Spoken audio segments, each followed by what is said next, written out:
La carta llegó en un sobre amarillo, de esos de correspondencia oficial que siempre traen malas noticias. Yo, Elisa, 72 años, ex contadora, ya lo sabía. Mi corazón se aceleró incluso antes de abrirla. Era de la aseguradora Vida Segura S.A., confirmando la contratación de un seguro de vida a mi nombre, por un valor de 100.000 euros, con mi primo Ricardo como único beneficiario. Las palabras danzaban frente a mí, pero una se quedó fija: vales más muerta. La misma frase que él me había escupido en la cara una semana antes, durante la discusión sobre la finca que mi marido, Godofredo, me dejó. Piensa bien, Elisa. Ya has vivido demasiado, estás llena de problemas de salud. Un seguro de estos sería un alivio para la familia. Vales más muerta que viva, financieramente hablando. Yo había pensado que era solo una de sus groserías, un intento bajo de intimidarme para que renunciara a la propiedad. Pero no, era un plan. Meticuloso, calculador y profundamente cruel. Mis manos temblaron al sostener la hoja de papel. Sola en la silenciosa sala de mi casa de campo, el único sonido era el tic-tac del reloj de pared que Godofredo tanto amaba. La soledad, que ya era una compañera constante desde que él se fue, apretó mi pecho con una fuerza nueva. Lo di todo por la familia. Cuidé de la tía enferma, ayudé a criar a los sobrinos, incluso al propio Ricardo, siempre con la puerta abierta y la mesa puesta. Y no me consultaron sobre nada, ni sobre la finca, que ellos ya consideran suya, ni sobre mi propia vida o muerte. El objeto símbolo de mi resistencia estaba allí, en la estantería, una vieja y pesada calculadora HP 12C, que utilicé durante 40 años para equilibrar las cuentas de otros. Ahora sería con ella que empezaría a equilibrar las mías. El amor propio, hasta entonces un concepto abstracto, en ese momento tomaba un CNPJ mental, un número de identificación que gritaba: basta. La frialdad del papel membretado contrastaba con el calor de la indignación que hervía en mis venas. 100.000 oro, mi valor de mercado según el primo Ricardo. La carta detallaba el macabro plan: un seguro de vida con póliza 4892X7, contratado 5 días antes, con pago único y beneficiario exclusivo: Ricardo Albuquerque Mendonza. La firma era una falsificación grosera, un garabato infantil que intentaba imitar mi letra cursiva, de esas que se aprendían en los tiempos del colegio. El incidente incitante no fue la amenaza verbal, fue su materialización en documento oficial. Era la prueba concreta de que ya no era más familia, sino un activo financiero, un pasivo a liquidar. La microdecisión llegó instantáneamente, brotando de un lugar de soberanía que creía adormecido. No lo llamaría llorando, ni correría desesperada a la policía. Mi respuesta sería precisa, técnica, calculada. Riesgo altísimo, declaré para las 4 paredes de la sala, resonando jerga de mi antigua profesión. El riesgo no era de muerte, era operacional, de fraude, de confianza rota irremediablemente. Mi casa, el último refugio que me quedaba, ahora parecía vulnerable. Cada sombra en el pasillo, cada crujido en el piso de pino, sonaba como una amenaza. Él tenía las llaves, conocía mi rutina, sabía de mis medicamentos para la presión y de mis noches mal dormidas. Pensaba que una mujer de 72 años sería un objetivo fácil, un obstáculo frágil que se quitaría con presión y codicia, pero subestimó completamente a la ex contadora que enfrentó inspectores fiscales, que descubrió desvíos de gestores corruptos, que equilibró balances de empresas quebradas. Mientras mis dedos temblorosos recorrían los números de la póliza, una furia silenciosa y meticulosa se apoderó de mí. No solo me estaba amenazando, estaba cometiendo un crimen. Falsedad ideológica, estafa, violación del Estatuto del Anciano, artículo 171 del Código Penal, artículo 104 del Estatuto del Anciano. Cada párrafo, cada inciso que jamás imaginaría usar contra mi propia familia, ahora resonaba en mi mente como un mantra de supervivencia. La calculadora, mi vieja compañera de metal frío, parecía pulsar en la estantería. Era hora de hacer los cálculos que realmente importaban. No el valor de mi muerte, sino el costo de mi dignidad. La primera llamada no fue a la policía, sino a la doctora Camila. Camila Torres, abogada, ex pasantía que orienté en los tiempos de contabilidad, hoy una tigresa en los derechos de la tercera edad. Mientras el teléfono sonaba, todavía sostenía el papel de la aseguradora, mis dedos manchados de tinta azul del documento. ¿Dona Elisa? Su voz fue un bálsamo inmediato, profesional pero con ese calor que siempre la distinguió. Cuando relaté el hecho, mi voz no tembló. Sonó plana, técnica, como si estuviera narrando el balance patrimonial de una empresa quebrada. Al otro lado de la línea, el silencio fue tan pesado que pensé que la llamada había caído. «Elisa», dijo finalmente, y pude escuchar el clic de su bolígrafo, el sonido de una postura profesional adoptada. «Esto es gravísimo. Más que una amenaza, es un crimen documentado. Pero...» Y hubo una pausa calculada. «La justicia es lenta. Y Ricardo lo sabe. Está contando con tu desgaste, con tu edad, con tu supuesta fragilidad». Fue entonces cuando lanzó la semilla que cambiaría todo. ¿Has pensado en responder no como la tía ofendida, sino como una profesional? Usar las mismas armas que ellos usan, papelería, contratos, números, para protegerte. Citó el artículo 1789 del Código Civil, que trata del abuso de derecho, la ruptura de la función social de la propiedad y, por analogía, de la convivencia familiar. Ellos transformaron el afecto en transacción, Elisa. ¿Qué tal devolverles con la misma moneda? Profesionalizar el límite. La palabra resonó. Profesionalizar. No se trataba de venganza, sino de supervivencia. Se trataba de crear una barrera tan concreta, tan burocrática, tan inexpugnable como un contrato de cláusulas impenetrables. En ese momento, la decisión fue tomada. El dolor dio paso a un propósito glaciar. Mi amor propio, hasta entonces un sentimiento difuso, necesitaba un CNPJ, un registro en la Junta Comercial, una inscripción municipal. Necesitaba existir no solo en mi corazón, sino en el mundo real, con protocolos, recibos y una hoja de costos muy clara. El precio del afecto había sido establecido por ellos, 500,000 reales. Ahora era mi turno de presentar mi propuesta. Dotra Camila no perdió tiempo. En 48 horas ya tenía un expediente en mis manos. Era más que un plan, era un proyecto de supervivencia. El núcleo de la estrategia. Ya no era solo Elisa, jubilada. Sería refugio de la abuela Elisa, alojamiento y cuidado.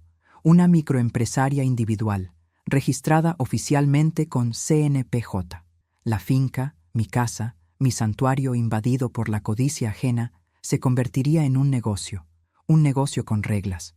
Necesitamos sacar la cara de familia del lugar, Elisa, explicó Camila, sus ojos recorriendo la documentación. Cuando sea un establecimiento comercial, cualquier invasión o uso no autorizado será violación de propiedad empresarial. La ley es más estricta, la respuesta más rápida. Abrí la carpeta que me entregó. Allí estaba, en letras negras e impersonales, la tabla de precios. Tarifa por persona, 60 €. Desayuno, 7 €. Uso de lavandería, 10 € por ciclo. Tarifa de limpieza, 20 €. Depósito de seguridad por daños, 80 €. Valores que jamás cobraría a una verdadera familia, pero que ahora se convertían en mi escudo. Las reglas internas ocupaban una página entera. Check-in después de las 14 hecha. Check-out antes de las 12 cocha. Silencio absoluto después de las 22 ocha. Entrada prohibida a visitantes no autorizados. Número máximo de huéspedes por habitación. 2. Daños a la propiedad serán cobrados íntegramente. Mascotas. No permitidas. Cada regla era un clavo en el ataúd de la intimidad familiar que tanto despreciaron. El artículo que Camila mencionó, el 1789, cobraba vida allí. Abusaron del derecho de ser familia. Ahora yo les devolvía con el derecho de empresaria, de dueña de un establecimiento comercial que no puede ser violado. El plan era claro, pero los números asustaban. La tasa de registro del MEI, 12 €. Licencia municipal, aproximadamente 40 €. Placa de identificación del establecimiento, 30 €. Más los costos iniciales para dejar todo impecable. Nuevos juegos de sábanas, productos de limpieza, un celular nuevo para controlar las reservas. alrededor de 250 euros solo para empezar. Una inversión alta para una jubilada, pero el precio de mi paz y mi autonomía ya no tenía límites. Ellos querían convertirme en una póliza de seguro. Yo me convertiría en una empresa. La transformación comenzó a la mañana siguiente. La primera adquisición fue una placa de acrílico blanco con letras azules. Refugio de la abuela Elisa. Alojamiento incuidado. CNPJ 32.587-469-001-88. Colocarla en el portón de entrada, al lado de los hibiscos que Godofredo plantó, fue un acto solemne. Cada letra era una declaración, una frontera visible entre lo que era mío y lo que ellos creían que era suyo. A partir de ese momento, ya no era más la casa de la tía Elisa. Era un establecimiento comercial. Con el MEI aprobado y la licencia en trámite, me dirigí a los inventarios. Compré toallas blancas, todas iguales, quitando las antiguas llenas de recuerdos. Sábanas de algodón crudo, neutras, impersonales, jabones, champús, todo en envases individuales, organizados en el armario que antes guardaba trastos familiares. La casa olía a nuevo, a limpio, a impersonal, y esa era exactamente la sensación que buscaba. Pero la pieza clave, la aliada operativa que necesitaba, era doña María, mi encargada hace 20 años. La llamé para una conversación seria en el porche, sirviendo un café que no era de familia, era de negocios. María, le dije, mostrando la hoja de costos, necesito que seas no como empleada doméstica, sino como recepcionista y gobernanta. 3 veces por semana, de 8 horas a 16 horas. Sueldo, 1.000 euros fijo. Sus ojos se abrieron. Era casi el doble de lo que ganaba conmigo. Le expliqué la situación, sin drama, solo hechos. Ricardo quiere la finca, María, y quiere pasarme por encima para conseguirla. Yo me voy a defender. No dudó. Usted siempre fue buena conmigo, doña Elisa. Puede contar conmigo. Voy a cuidar de aquí como si fuera mío. La primera validación vino de donde menos esperaba, del amigo sobrio de Ricardo, Marcelo. Él me buscó 2 días después, no en la finca, sino en el café de la plaza. Se disculpó por lo ocurrido, avergonzado, y luego soltó: Doña Elisa, vi el anuncio de su lugar en internet. La tarifa es 60 euros, ¿verdad? Es un precio justo. Más que justo, por la estructura. Mi esposa y yo estamos buscando un lugar tranquilo para el fin de semana. El efecto fue inmediato. Marcelo y su esposa fueron mis primeros huéspedes oficiales. Pagaron por adelantado, vía Pix del CNPJ, y respetaron cada regla. En la mañana del check-out, ella, una profesora jubilada, me abrazó y dijo: Gracias por cuidar de cada detalle. Nos sentimos en casa, pero en una casa que nos respeta. Esta validación, espontánea y genuina, fue el empujón que faltaba. Comentarios similares comenzaron a aparecer en la plataforma online. Lugar acogedor y con dueña, escribió una pareja de Madrid.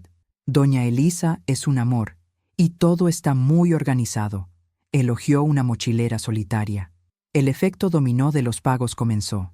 En la primera semana recibí 1.400 euros con la estadía de Marcelo y su esposa, 5 noches a 60 euros. En la segunda, un grupo de 3 ciclistas ocupó 2 habitaciones por 3 días, 1.680 euros en tarifas, más 105 euros por desayunos y 50 euros por lavandería. El depósito de seguridad de 80 euros fue devuelto íntegramente. No causaron daños. El beneficio aún era modesto, pero tangible. Alrededor de 1.235 euros líquidos, ya descontados los costos con agua, energía extra y productos de higiene.